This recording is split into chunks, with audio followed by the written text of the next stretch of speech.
আবারও চলে এলাম স্টাডিগার 7031 চ্যানেলে। আজকে আমরা মাধ্যমিক 2024 জীবন বিজ্ঞানের যে জীবনের প্রভাব মাত্রা এখান থেকে সাজেস্ট করবো প্রত্যেকটাই অধ্যায়। তোমরা যদি শুনো খাতায় লিখে নিতে পারো প্রশ্নগুলো কী কী হবে। ঠিক আছে, খুব ভাইটাল প্রশ্ন, টেস্ট পেপার থেকে সাজেস্ট করা, খুব গুরুত্বপূর্ণ। তাহলে এখান থেকে হবে তোমার সাইটোকাইন কাকে বলে, মাইটোসিস কোষবিভাজনের দুটি গুরুত্ব লেখো। ঠিক আছে, আরএনএ কত প্রকার ও কী কী, এগুলো লিখতে পারো। তারপরে তোমার ধরো এখানে যে অটোক্রোমোজোম কী। ঠিক আছে, এই যে প্রোটিন কয় প্রকার, এই যে দেখতে ভালো করে দেখতে পাচ্ছ যে প্রোটিনটা এখানে দেখে নেবে, প্রোটিন দুটো ভাগ দুটো, খুব গুরুত্বপূর্ণ হয়ে দুটো প্রশ্ন। তারপর তোমরা এদিকে চলে আসো, যেটা যে ডিএনএ আরএনএর পার্থক্য, এটা দেখবে ডিএনএ আরএনএর পার্থক্য। ঠিক আছে, তারপরে তোমরা এদিকে চলে আসো, যেটা এখান থেকে দেখতে হবে এই যে প্রশ্নটা খুব ভেরি ইম্পর্টেন্ট, এই যে মিওসিসকে রাজবিভাজন বলা হয় এখানে, এটা খুব গুরুত্বপূর্ণ, এটা অবশ্যই দেখতে হবে আমরা, অবশ্যই একবারে খুব গুরুত্বপূর্ণ এই প্রশ্নটা। আর এটা দেখবে এখান থেকে যে মাইক্রো প্রোপাগেশন কাকে বলে। ঠিক আছে, এটা প্রশ্ন দেখবে, জিন কি, এর কাজ কি, এটা দেখবে, বুঝতে পারছো? তারপর দেখবে তোমরা এখান থেকে এই যে চারটা যে ফেজ আছে, ফেজগুলো দেখবে, ইন্টারফেজ, হ্যাঁ, মাইটোটিক ফেজ, তারপরে প্রোফেজ, অ্যানাফেজ, টেলোফেজ, এই প্রত্যেকটা চারটা ফেজের মধ্যে একটা ফেজ তুমি দিতে পারে বড় প্রশ্ন, এটা তোমরা দেখবে। ঠিক আছে, তারপরে এদিকে চলে আসো, এদিকে চলে আসো, এই যে প্রশ্নটা মিয়োসিসের তাৎপর্য, একদম ভেরি ইম্পর্টেন্ট, খুব গুরুত্বপূর্ণ মিয়োসিসের তাৎপর্যটা, এটা তোমরা অবশ্যই দেখবে। ঠিক আছে, তারপরে অ্যালিন কি, জিরোটাইপ ফেরোটাইপ কাকে বলে, ডিএনএ দুটি কাজ, ক্রোমাটিড আর ক্রোমাটিডের মধ্যে পার্থক্য, এটা অবশ্যই দেখবে। তারপর এখান থেকে দেখবে যে এই যে যৌন বিভাজনগুলো, এগুলো অবশ্যই দেখতে হবে। এই যে ক্রোমোক্রোমোসোম, হাইড্রা, খনিবল, এখান থেকে কে প্রশ্ন থাকবে দেখানো, এই যে দিয়ে দিল যে ইস্ট, কি ধরনের যৌন বিভাজন, না ক্রোমোসোম না খনিবল, তাহলে এখান থেকে লিখতে হবে আমাদের ক্রোমোসোম, এই প্রশ্নটা এটা দেখে নেবে তোমরা। ঠিক আছে, তারপর দেখতে হবে যেটা এই যে কৃত্রিম অঙ্গজনন ভাগ দুটো দেখে, গ্রাফটিং কি, শাখা কলম কি, উদাহরণ দাও, খুব গুরুত্বপূর্ণ প্রশ্ন। তারপর এখান থেকে দেখতে হবে তোমার যে এই পরাগযোগ, এখান থেকে দেখবো, এই যেখানে দেখবো তোমার আমরা স্বপরাগী উদ্ভিদ, পতঙ্গের উদ্ভিদ, এটা দেখবো ইতর পরাগ, ইতর পরাগের সুবিধা অসুবিধা, একদম ভালো প্রশ্ন একটা, স্বপরাগ ইতর পরাগের সুবিধা অসুবিধা খুব গুরুত্বপূর্ণ, এটা অবশ্যই তোমরা দেখবে, এই বড়টা অবশ্যই দেখবে। আর বাহকগুলো এখানে এক মার্কের প্রশ্ন থাকবে, এই যে জলবায়ু বাহক কাকে বলে, এটা দেখবে। তারপরে জল, পতঙ্গ, পাখি, চারটার মধ্যে একটা উদাহরণ হিসেবে থাকবে, তোমরা বুঝতে পারছি কীভাবে থাকবে। তারপরে এদিকে চলে আসো, যেটা এই যে এখান থেকে দেখবে এই যে মানব বিকাশের বিভিন্ন দশা, চারটা দশার মধ্যে একটা দশার বৈশিষ্ট্য দিবে, তোমরা ভালো করে এটা প্রশ্ন খুব গুরুত্বপূর্ণ, চারটা দশার মধ্যে। এবার জীবনের বংশগতি ও কয়েকটি সাধারণ জিনগত রোগ, এই অধ্যায় থেকে সাজেস্ট করবো এই প্রশ্নগুলো, তোমরা খাতা বের করে চটপট লিখে নাও। যে প্রকরণ কাকে বলে, প্রকটপচ্ছনের বৈশিষ্ট্য রেখো, অসম্পূর্ণ প্রকটরা কাকে বলে। ঠিক আছে, তারপরে বংশগতি কি, থ্যালাসেমিয়ার দুটি কারণ, পিতামাতার অপসৃত বংশ সঞ্চিত হয় কেন, এই প্রশ্ন থেকে বন্ধত্ব কি, অ্যালিন কি, ফেনোটাইপ জেনোটাইপ অনুপাত, সব এগুলো দুয়ে বললাম। তারপরে যে প্রশ্ন দেখবে তোমরা যেটা যে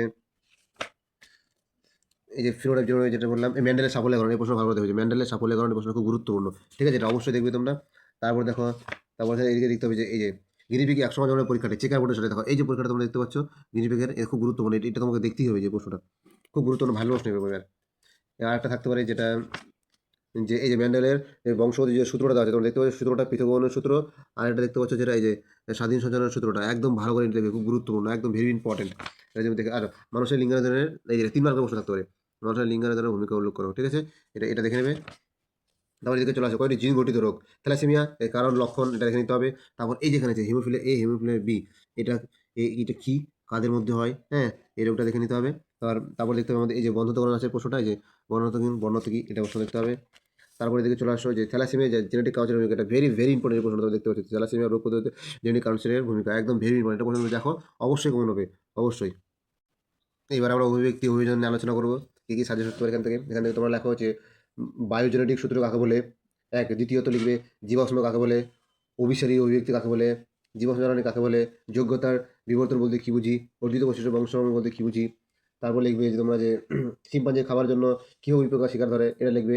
উটের আরবিসি বৈশিষ্ট্য, এটা ভালো করে দেখবে, উটের আরবিসি যেটা বললাম আমরা আলোচনা করবো মাধ্যমিক সাজেস্টে নিয়ে। ঠিক আছে, এ কটা দিয়ে দেখবে।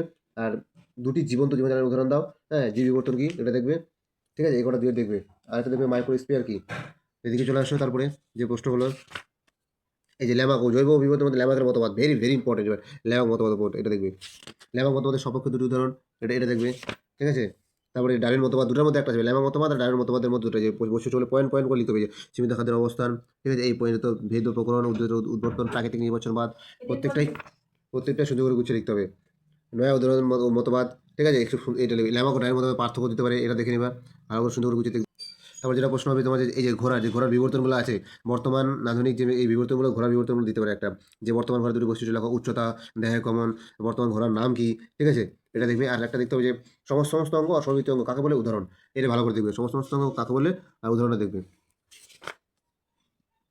তারপরে দিকে দেখতে হবে তোমাদের যে এই যে মেরুদণ্ড প্রাণীদের হৃৎপিণ্ডের গঠনগুলি, খুব ভেরি ভেরি প্রশ্ন, এই 3 মার্কের যে মেরুদণ্ড প্রাণী দেখছো হৃৎপিণ্ডের গঠন, অনেকবার টেস্ট পেপারে আছে, এই প্রশ্ন তোমরা ভালো করে দেখবে, পরীক্ষা দিতে পারে। আর এই বায়োজেনেটিক সূত্রটি কি, এই যে গুণতত্ত্ব বা বায়োজেনেটিক সূত্র, এটা তোমরা অবশ্যই দেখবে, ঠিক আছে। তারপরে এখান থেকে আরেকটা প্রশ্ন হতে পারে যেটা বিবর্তনের সাপেক্ষে ঘোড়ার জীবনের গুরুত্ব আলোচনা করো, ঠিক আছে, এটা একটা প্রশ্ন হতে পারে। তারপরে ধরো আরেকটা প্রশ্ন যে ডারউইন মতবাদ বা ডারউইন মতবাদের সংক্ষিপ্ত উদাহরণ, অভিযোজন কি, অভিযোজনের দুটি গুরুত্ব, ঠিক আছে, এই প্রশ্নটা খুব ভাইটাল প্রশ্ন, একদম ভেরি ভেরি ইম্পর্টেন্ট। এই যে মাছের প্রতিকার ভূমিকা, এটা থাকতে পারে পরীক্ষায়, যেটা এর আগেও বলেছিলাম, এই যে প্রশ্নটা উঠে আরবিসি প্রশ্নটা উঠে আরবিসি আকৃতি তোমার এটা দেখবে, আর এখান থেকে প্রশ্নটা হবে, বলে দিচ্ছি। এবার আমরা পরিবেশ সম্পদ ও তার সংরক্ষণ এটা নিয়ে আলোচনা করবো, কী কী সাজেস্ট থাকতে পারে, এখান থেকে তোমরা প্রশ্ন লিখে নাও, যেটা যেটা প্রশ্ন হতে পারে এখান থেকে লিখতে পারে, তোমার হবে থাকতে পারে যে এটা প্রাথমিক ও অনুঘাতক দূষণ কাকে বলে, লেক ইমোশন কাকে বলে, পরিবেশ দূষণ বলতে কি বুঝি, এনিফিকেশন কি, নাইট্রিফিকেশন কি, উদাহরণ দাও, জীব বৈচিত্র্য সংরক্ষণের বৈশিষ্ট্য উদাহরণ, হটস্পট, রেসারপিন কি, এর ব্যবহার, ঠিক আছে, এই প্রশ্নগুলো হবে। তারপর এখান থেকে স্বাধীন ব্যক্তিগুলো উদাহরণ দাও, এই কয়েকটা এখানে লিখতে হবে। এই যে জৈব ভঙ্গুর অভঙ্গের উদাহরণ, উদাহরণ দিয়ে থাকতে পারে, উদাহরণ, উদাহরণ তোমরা দেখবে কোনটা দূষক কোনটা দূষক নয়। এসপিএম কি, এর গুরুত্ব, যে এসপিএম খুব ভাইরাল প্রশ্ন। তারপর তোমরা দেখো এখান থেকে আরো বড় প্রশ্ন হবে 5 মার্কের, যেটা জীব বৈচিত্র্য সংরক্ষণে পিবিআর এর ভূমিকা, 61 সংরক্ষণের দুটি উদাহরণ দাও। দ্বিতীয়ত লেখো নাইট্রোজেন চক্রের বিভিন্ন ধাপ সম্পর্কে আলোচনা করো। তৃতীয়ত লেখো তোমরা যেটা যে গঙ্গা নদী দূষণের ফলে প্রাণী জীবনের বিপন্ন দুটি উদাহরণ, নাইট্রোজেন চক্রে ব্যাহত হওয়ার ফলে যে ঘটনা ঘটেছে তার প্রধানের ব্যাখ্যা করো, এটা একটা প্রশ্ন হবে। আর একটা নেক্সট, মাটি দূষণের দুটি কারণ ও দুটি কুফল। তারপর দেখো নেক্সট প্রশ্ন যে গ্লোবাল ওয়ার্মিং এর ক্ষতিকর প্রভাবগুলি কি, নেক্সট গ্রিন হাউসের প্রভাব কি, গ্রিন হাউসের কারণ ও প্রভাব সংক্ষেপে লেখো। পপুলেশন কাকে বলে, পপুলেশন 4টি বৈশিষ্ট্য দাও, ঠিক আছে। তারপর লেখো জীব বৈচিত্র্য সংরক্ষণের উপায়গুলি কি, জীব বৈচিত্র্য সংরক্ষণের উপায়গুলি লিখতে হবে, উপায়গুলি লেখো। তো উপায়গুলির মধ্যে এই ছোটো ছোটো প্রশ্ন পাবে, এই যে ড্রাগ প্রস্তুতিতে নাইরেসাইপিন, টাটোরিন, কুইনিন কী থেকে পাওয়া যায়, এদের ভেজেছো গুণ কি, ঠিক আছে, সেটা সেটা দেখবে তোমরা। তারপরে দেখো তোমরা যে যেটা যে বলবে জীব বৈচিত্র্য সংরক্ষণে জেএফএম এর ভূমিকা, ভেরি ভেরি ইম্পর্টেন্ট, এবং জিএফ এর ভূমিকা, ঠিক আছে। আর 4টি বায়োডাইভার্সিটি হসপিটাল যেটা আছে সেটা দেখবে তোমরা, এই 4টার মধ্যে একটা বৈশিষ্ট্য দিতে পারে এবং উদাহরণ সমেত, ঠিক আছে। আর যেটা বললাম জীব বৈচিত্র্য হ্রাসের কারণ, কারণ কি, এটা এটা দেবে। আর যেটা দেবে জীব বৈচিত্র্য সংরক্ষণ, এই যে 61 যেটা বললাম 61 সংরক্ষণ, সেটা দেখবে। আর এই যে পার্থক্য, পার্থক্য দেখে নিয়ে, পার্থক্য তো দেবে না, দেবে থাকবে বৈশিষ্ট্য, যে অভয় সংরক্ষণ, জাতীয় উদ্যান ও মধ্যে পার্থক্যগুলি উল্লেখ করো, ঠিক আছে, এটা দেখবে। তারপরে এই যে ক্রয় সংরক্ষণের বৈশিষ্ট্য, ভেরি ভেরি ইম্পর্টেন্ট এবারের জন্য, যে ক্রয় সংরক্ষণ একদম মারাত্মক ইম্পর্টেন্ট প্রশ্ন, ক্রয় সংরক্ষণ, যেটা এটাতে বললাম এই জিএফ এর ভূমিকাটা, ঠিক আছে, এটা দেখবে। বিপন্ন প্রজাতি, এই যে রেড পান্ডার উদ্দেশ্য, রেড পান্ডা আসে আসে কমে যাওয়ার কারণ কি, রেড পান্ডা হ্রাস যে পাচ্ছে তার কমে যাওয়ার কারণটা কি, এই সম্পর্কে থাকবে। জীবনকে নাশ সাজেশন হয়ে গেল, তোমরা দেখবে এর মধ্যেই কমন পেয়ে যাবে আশা করি। বা এরকম ভিডিও পেতে চ্যানেলটি পাশে থাকবে, লাইক সাবস্ক্রাইব করবে।